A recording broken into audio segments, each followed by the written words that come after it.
The genre of roguelikes is one with a ton of room for variety. Games that play entirely different can still undeniably all fit under this wide umbrella. But rather than let these games coexist in harmony, I'm pitting them against each other to see which is best. Welcome to Rogue's Gallery. We've got Enter the Gungeon, a top-down bullet hell, Hades, an isometric hack and slash, Dead Cells, a 2D action platformer, and Risk of Rain 2, a third-person shooter. And I'm going to be comparing what these games have in common, the staples of the roguelike genre, and seeing which comes out on top. Today, we're going to see which of these 4 games has the best boss fights. Now to add some context, I am including DLC bosses, but not secret bosses. I'm planning on doing those in their own ranking down the line, and any boss where I wasn't certain how to classify them were also counted as secret, because there's already so many bosses to cover here. Let's jump right in with... In a distant last place is Dead Cells. Now listen, I really enjoyed this game. In fact, while I was making this video, it got its hooks back into me harder than any of the other games on this list. But that is in spite of the boss fights, not because of them. The bosses in this game suck. 2/3 are just straight up bad, and a few of the ones I like, I also consider secret, and thus they are not being considered for this list. The bosses all kind of suck in their own ways, but one thing that pops up a lot are attacks that overlap each other. Most individual attacks are pretty fair, but then as soon as you're dodging multiple things at once, it feels way less fun. You constantly get cornered, and it can feel like you have no reasonable way to get out without taking damage. And sure, you can use parries to escape most situations, but I think because of that, the devs felt okay making it just tedious to dodge boss attacks. This then compounds with the game's love of sticking the player in a blender. This is just a problem with the game overall, where you will get hit a bunch in quick succession, usually knocked from one hit into the next, and have nearly all your health taken out or get killed outright. It means that you can very easily lose a run to a single mistake, and with runs as long and RNG heavy as Dead Cells runs are, it's insanely frustrating. Take all this and pair it with attacks that don't make it clear how you're supposed to respond to them, and it can feel like you're not meant to learn how to master bosses through gameplay, but rather Google their moveset and enter with an OP build specifically to counter them. I want to highlight the worst 2 bosses, the first boss and the final boss. First, the Concierge. He just pushes you into a corner and does the same handful of attacks over and over, meaning all you do in response is the same pattern of attacking and dodging through him. But guess what? He is super tanky, so you're going to be doing this for a while, just the exact same motions over and over and over again. What those motions are will change depending on your build, but it's always a matter of finding what works and then repeating it for a couple minutes. And it's not just that he has a bunch of health, but he also constantly throws up both an invincibility shield and his aura of laceration, both of which you pretty much just have to wait out. And don't even think that you can get creative, because he hits like a truck. As soon as you go off cycle, you're likely to get hit for pretty much all your health or blended in his aura. And it's not a matter of punishing you for getting greedy, it's punishing you for getting bored of the same motions over and over! But don't worry, there's no reason to fight him anyways. Conjunctivius is easier, marginally more fun, and much more rewarding, so you're heavily disincentivized from entering this fight at all once you've gotten all his drops. However, the other boss I want to talk about doesn't have such a viable alternative, the Hand of the King. Sure, there are much better designed alternate final bosses, but they're also way more difficult, so if you're going to actually try to complete your run, guess who you're fighting? Now, first off, his design. That may sound petty, but it's actually a massive issue. His silhouette is unforgivably messy. It's so hard to read what he's doing and even which way he's facing. Giving him a double-sided weapon like this looks cool, sure, but once you're in the absolute clusterfuck of his fight, it makes it basically impossible to naturally read what he's doing. And a lot of his attacks have delays to them, where he holds pretty still and then swings really quickly. This is frustrating enough when it's a boss that you can easily see, but with a boss as visually muddled as this, it's just straight up unfair. It's insanely difficult to tell the timing of things because you just can't clearly see the wind-up. Also, he's way too big. He takes up 1/3 of his arena, and his attacks cover another third. He's also constantly trying to push you into these stupid fucking spike pits, so you need to cross him up over and over, much like the Concierge. But whereas the Concierge at least feels somewhat natural to roll through, you need to roll into the Hand of the King and then get pushed out the other side, which just feels so unintuitive and awkward. These pits are genuinely so obnoxious. I do not know what was going through their heads that made them think a giant boss that keeps bumping you into spike pits would be fun.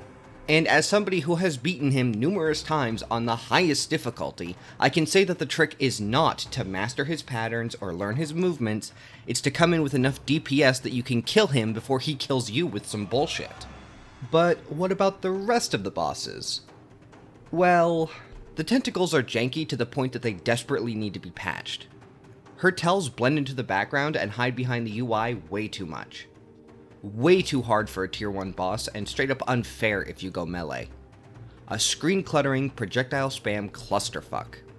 Blender be blended, he's just a DPS check. Actually a great fight, best in the game even. He's just a little too easy for how rewarding he is. Genuinely fun, but way too trial and error. It's an odd pull, but he feels like a Cuphead boss, but one you need to spend an hour getting to each time you die. And everything else I am counting as secret, so don't worry. I'll be back for you! Jumping up quite a bit, we come to 3rd place, which I think might be a bit controversial.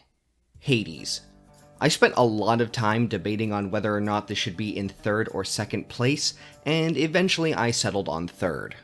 The biggest reason that Hades is in 3rd place is because it doesn't have any perfect boss fights.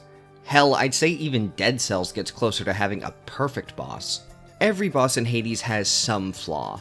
Since this game has by far the smallest pool of bosses, let's just go over them all in depth. First off is the Furies sisters, who I think are probably the best overall. Megara is a great character, especially by roguelite standards, and having the ability to romance the first boss and call them to aid you in other combats is such a cool concept executed perfectly.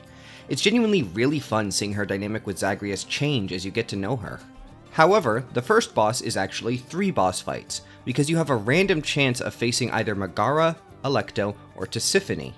This is honestly such a cool idea, and I love how it adds variety to a fight you'll see pretty much every single run. But this is also where those imperfections come up. I feel like they're really imbalanced. I found that Alecto was way easier than Megara, while Tisiphone was way harder. However, I've seen quite a few people say that they think Alecto is the hardest one, so it's clearly a rather subjective matter, but generally it seems like it's pretty unanimous that there is an imbalance.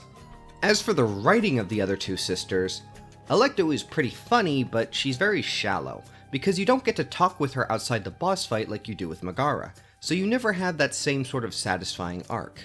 And then you have Tisiphone, who,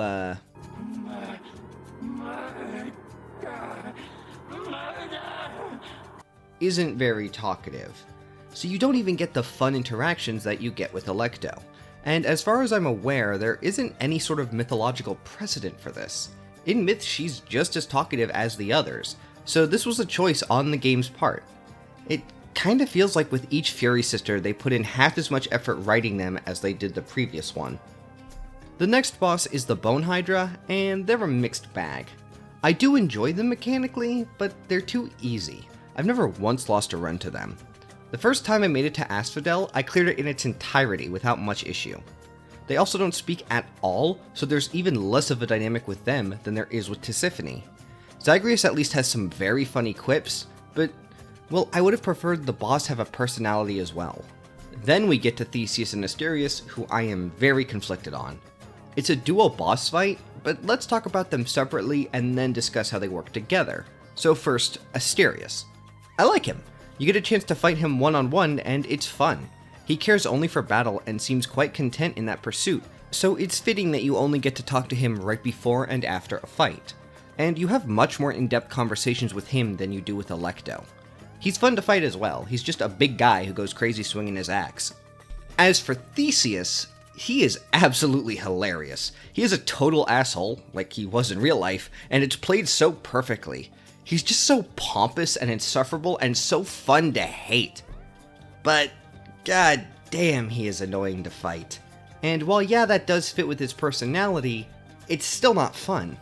He's invulnerable from the front because of his shield, so the way to damage him is to wait until he throws his spear and then attack his back as he walks away. And that's it, that's how you beat his first phase. You just repeat that a bunch of times and it's really tedious. For the second phase, he summons aid from the gods, and I do like this. It is very in character for the Greek gods to play both sides, and I appreciate how every god has a distinct attack pattern. One issue though is that while most of the gods are pretty on par difficulty-wise, Demeter is absurdly hard. Like, it's not even close. She is way harder than any other god and can easily be a run killer. This has a big impact on the game as a whole, because if you have a god's boon, they won't aid Theseus in that run.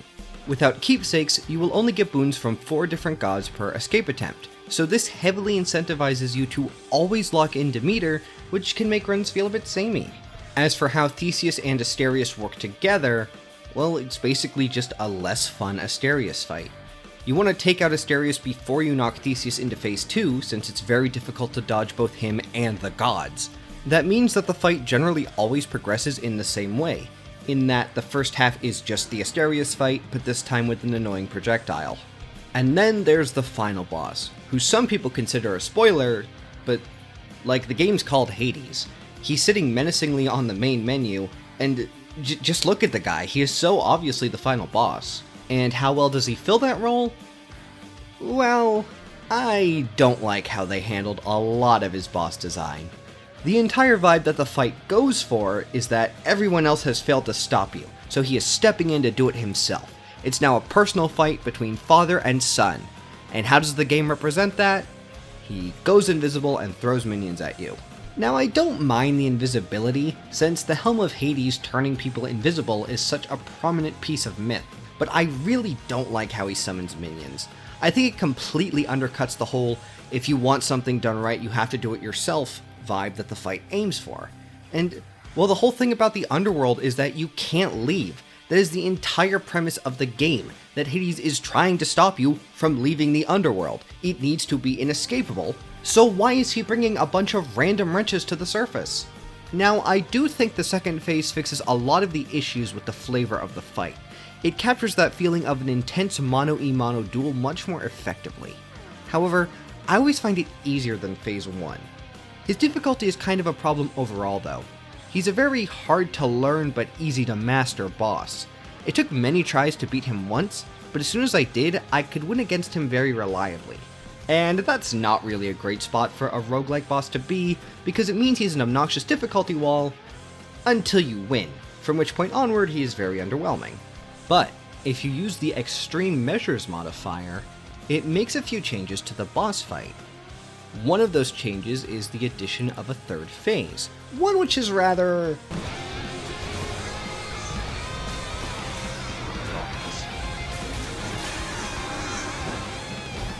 intense. Honestly, I adore this. It is absolutely brutal, but damn is it fun. This is the Hades fight living up to its full potential. However, you're not incentivized to actually do this fight. I won't dive into how the heat system works, but there's no reason to activate this harder version of the fight until you've successfully beaten the game 10 times with a single weapon. Considering how many different weapons there are, you can easily get to the epilogue without beating the game 10 times with a single one. And until you've done that, you're pretty much discouraged from doing this fight because there is no benefit to exceeding the required challenge level. Now, all bosses do have an extreme measures variant like this, so as for my thoughts on those, I think just throwing multiple Fury Sisters together ends up as too much of a clusterfuck while really not being much harder. I do like watching Megara and Alecto bicker though. With the Bone Hydra, it just adds a bunch of lava, which is more annoying than difficult. And with Theseus, it makes Asterius way more aggressive and replaces Theseus' annoying first phase with a much more fun one. However, his second phase is entirely unchanged. So yeah, that's why Hades is in third place. There's only 4 real boss fights, and they all have their own problems. I'd still say the boss fights are quite good overall, but none have that ideal perfection. But hey, I'll take Lernie's lava pits over the Hand of King's stupid fucking spike pits any day.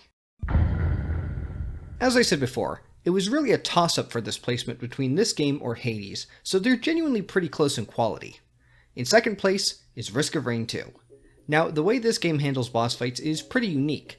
With the other games there are changes and variety in the fight, sure, but none are as dynamic as Risk of Rain. Where you fight the boss is random. Massive hordes of enemies spawn during the fight. Which boss and enemies you get varies based on the map and how long your run has lasted, and sometimes you don't get a normal boss and instead face an elite enemy horde.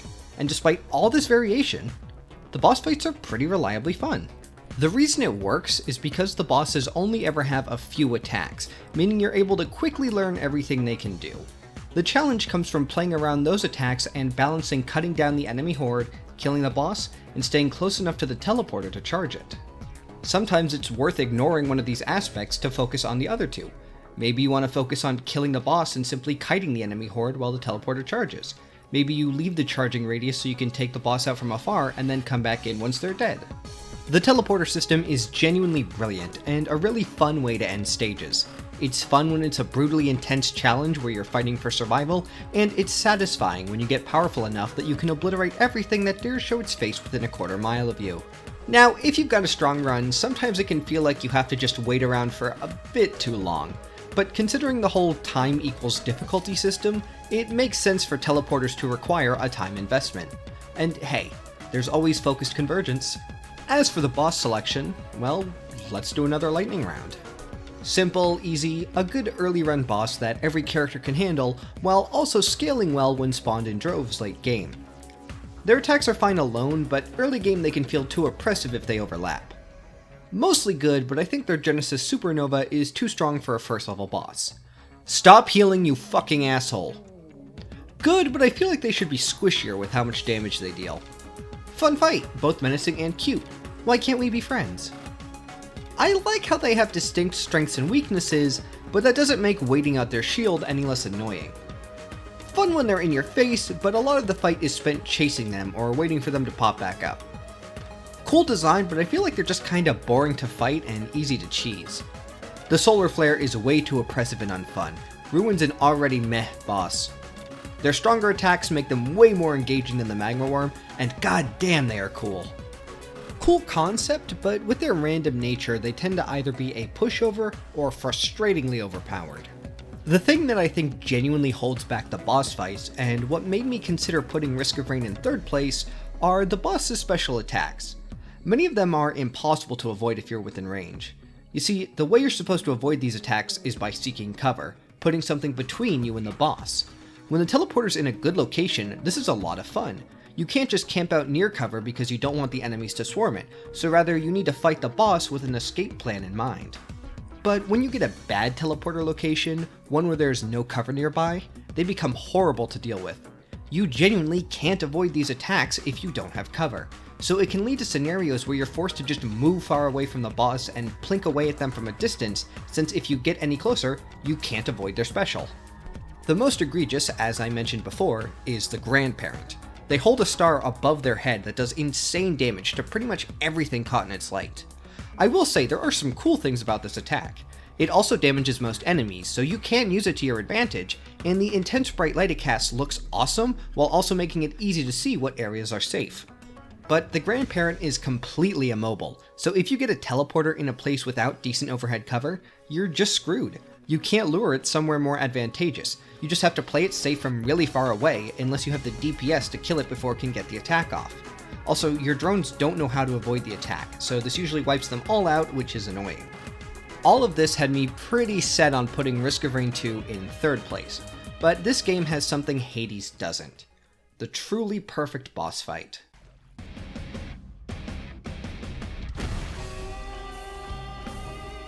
I adore the Mithrix fight. He is genuinely a phenomenal boss. First, the presentation.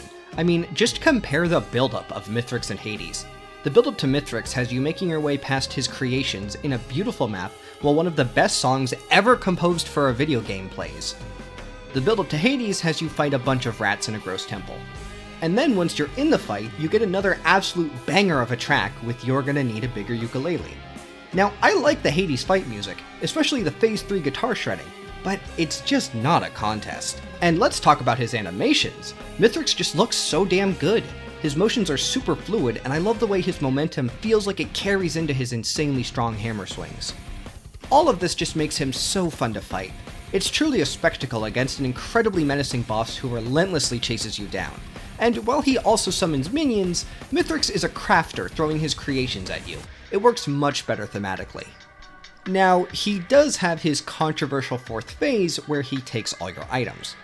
I will say there are definitely some things that I think are too overpowered when he gets them, but overall, I love this phase.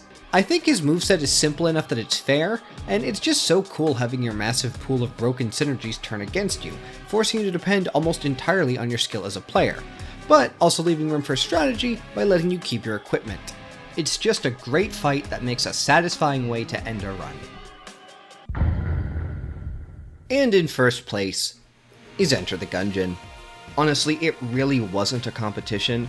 While I debated on whether to put Risk of Rain 2 or Hades in second place, I always knew Gungeon would be on top.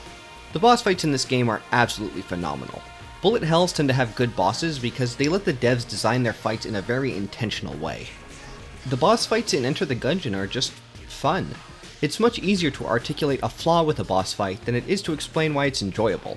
The bullets just move at good speeds in good patterns. They have enough health that they don't die too quickly, but they also aren't obnoxiously tanky. They're just really well made.